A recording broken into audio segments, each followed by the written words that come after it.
Okay, okay, okay. This is maybe my 5th time attempting to record this video, and I think I have all my audio issues resolved. So, here we go. Millionth time is a charm. So, this is my finalized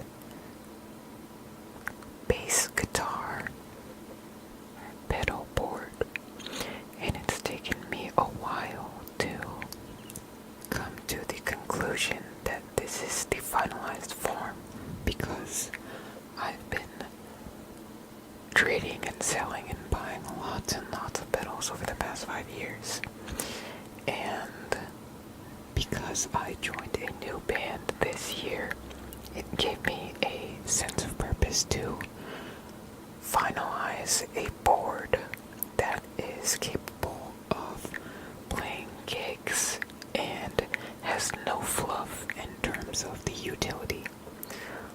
So everything that's on this board is almost on all the time, which I think is very important to me, because if something is on all of the time and you know you're going to be using it nearly all the time, then you know you're getting your money's worth, which is kind of an important concept when it relates to guitar pedals, because there seems to be a lot of, excessive gear acquisition within the community, and definitely in my experience. But I'm really happy with in terms of how much I use and the mileage I get out of these pedals. So without further ado, on this side the signal comes in. It comes in on this side and runs from the tuner to the looper to the compressor to the overdrive to the modulation, and then finally out at my preamp. And so the reason, I'll skip these two for now. The first pedal that actually affects my capital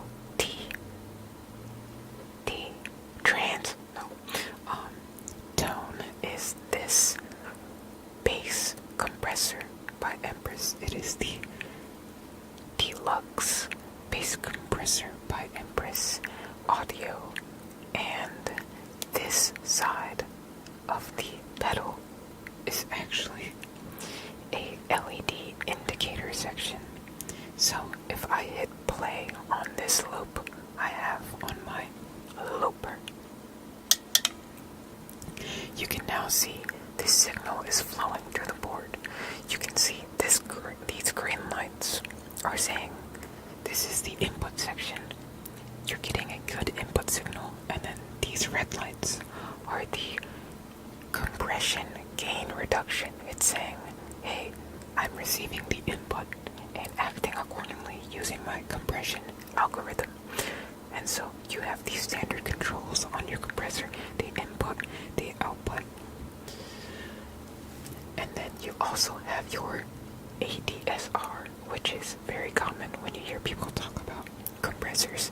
A, attack, D, decay, S, sustain, and R, release. So we have a attack and decay knob, which I have both fairly turned down because I want a fast attack and fast release, because I'm going to be playing a lot of, I'm going to be playing 8th notes, 16ths. I'm not really holding notes that need to have soft or slow attacks and release. And then we have a high pass and a mix knob, and you can see my mix knob is nearly at noon, which is 50%, which is basically a parallel compression. You're getting half compressed signal, which I believe I have at a 4:3 ratio. This knob is your ratio switch, and then this knob is a mid boost or mid scoop. So I have it at 50%, getting a half compressed signal and a half dry signal, which is important because incorporating your dry signal into your sound maintains the dynamics of your playing. So that is the Empress Bass Compressor Deluxe, and I upgraded to this year. And before I was playing on a exotic SP compressor and a EQD Wardens, but I wanted something that sounded extremely clean, and so I went with this. And I'll go more into depth about compressors in another video where I talk about all the pedals I've owned. But for now, that's everything I want to talk about for my bass compressor. So moving on, we have the Boss Bass Overdrive ODB 333, and I really like this overdrive pedal because so I originally found it through the bassist Harlan Steed. Fucking sick ass name, by the way, but he is the bassist in Show Me the Body, and they have one of my favorite live sets, if not my favorite live set of all time. They played in Manhattan. Why did I say that so posh? Manhattan. Anyways, they played in Manhattan, and you can really hear his bass tone thick as fuck in that video, which isn't as apparent on the live album, or not the live album, just the recorded album, Dog Whistle, which they played through in that show. But in that performance, you can really appreciate the bass lines of the stuff he's playing, and I was like, oh wow, that's the stuff he's playing is great, and the tone he has is really nice too. He's playing on a Rickenbacker bass, which is crazy. But yeah, so this pedal has a balance knob, which I talked about before, the mix knob on this one. The reason it's important to have a mix knob or balance knob on a overdrive or any dirt pedal, dirt meaning distortion, overdrive, or fuzz, is because mixing in your dry signal basically assures that you do not lose any of your low end. And guess what? If you're playing a bass, low end is really important. So this pedal sounds super thick, and I remember the first time I played with this pedal at band practice, one of the guitarists in my band was like, holy shit, that is one of the most transparent overdrives I've heard on a bass guitar before. And I was like, yeah, it's sick as hell.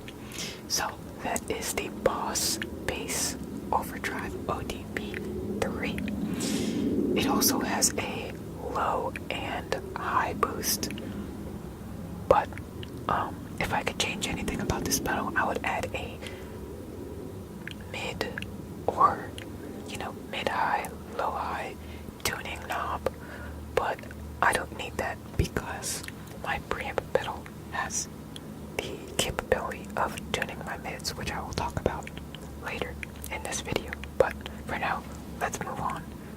Next in the chain, which is the Chase Bliss Audio Mode Volume 1. So this is the first version of this pedal. There's another one which is pink, but this is the V1 mode, and it's actually a collaboration between 3 different companies. So the people who manufacture it is Chase Bliss Audio, as I said before, but this side of the pedal, the left, the left, the left, the left side of the pedal is made by Old Blood Noise Endeavors, which they have a lot of pedals. They have some great reverb pedals, and they actually did do the reverb on this pedal. And then on the right side of the pedal, right side, was done by Trollo, and they have a lot of cool stuff. I'll be honest, their stuff is quite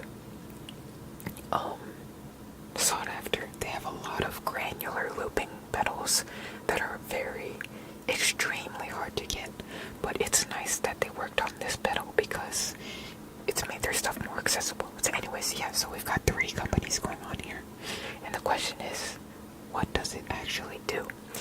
So this side of the pedal made by Trollo is a granular looping side, and then this side on the pedal is a reverb. You can do delay, you can do octaves, you can do chorus, and so it's a very versatile pedal because both sides of the pedal can interact with each other. And in addition to all of these features out of one modulation pedal, it has dip switches, which I'll include a picture. It has dip switches on the top, which basically allow you to automate certain parameters on the pedal. So it expands a lot more options than just having the knobs you see on the front of the pedal.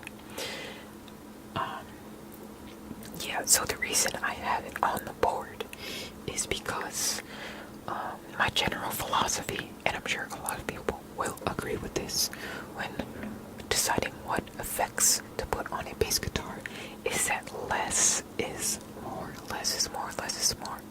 So I only wanted one pedal, one multi-effects pedal that could do, time-based effects, such as reverb and delay. And it could also do some some modulation stuff. And because there's just so many options on this one, I was like, okay, this is the pedal I'm looking for. Yeah, that's about it. And so, the final pedal that affects my capital T tone is the MXR Bass Preamp pedal. And as before, I said, the main reason I use it is because you can tune, and by tune I mean there's a knob on the pedal, which is in the top middle, that allows you to sweep between 250 and 1000 hertz. So you basically pick a section of that range and you can boost it or cut it. And the reason I want to boost my mids is because when I first started playing with my new band, Inviolate, I started writing a ton of melodic bass lines that included the use of harmonics, like Jaco Pastorius.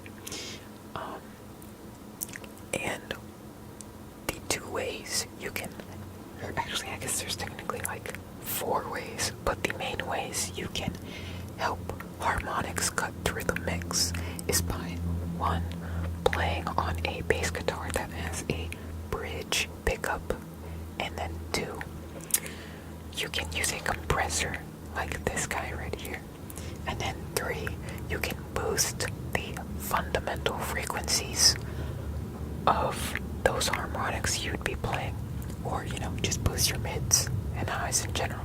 So when I was looking for a preamp pedal, I found this one, and it has a very small footprint, so I was happy with that because I wanted a preamp that would fit on my board. I wanted a small one.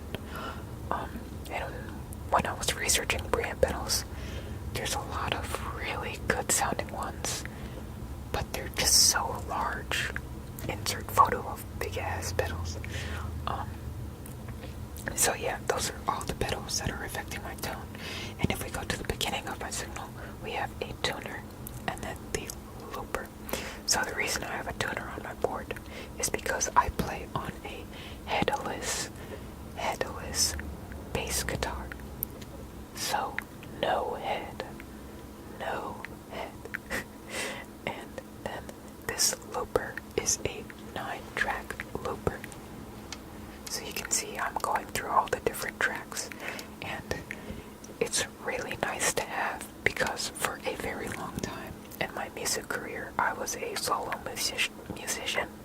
So having a looper would help me write song ideas, and being able to come back to them a day later because they're saved on here was really, really nice. When you use something traditional like a ditto looper, if it gets unplugged or something like that, you're gonna lose that loop forever. But this one will stay on here. Your loops will stay on here no matter what, and you can easily switch between them. I can also use it to, save sound effects forever, playing a gig, and when you wanna open it up with like a sound effect or some shit, something fun. But yeah, so those are all my pedals.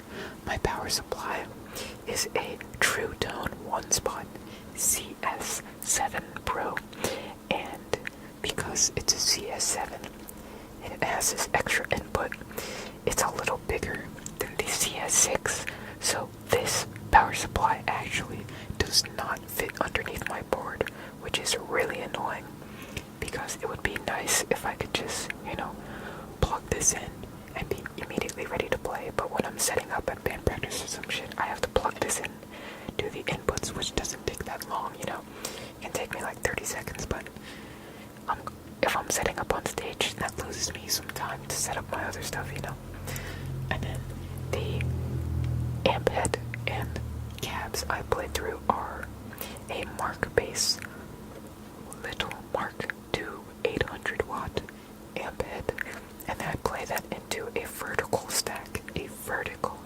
of 2 Markbass Traveler 102Bs. So I have about 800 watts, which is pretty fucking loud. But yeah, so that's my whole setup. If you have any questions, let me know in the comments. But that's it for this video. I think sometime soon I will also put out a video me detailing all the pedals I've ever owned. Which is a lot, but I would love to talk about all of them. And maybe I'll film some other stuff since I don't have school this week for Thanksgiving. But thank you for watching,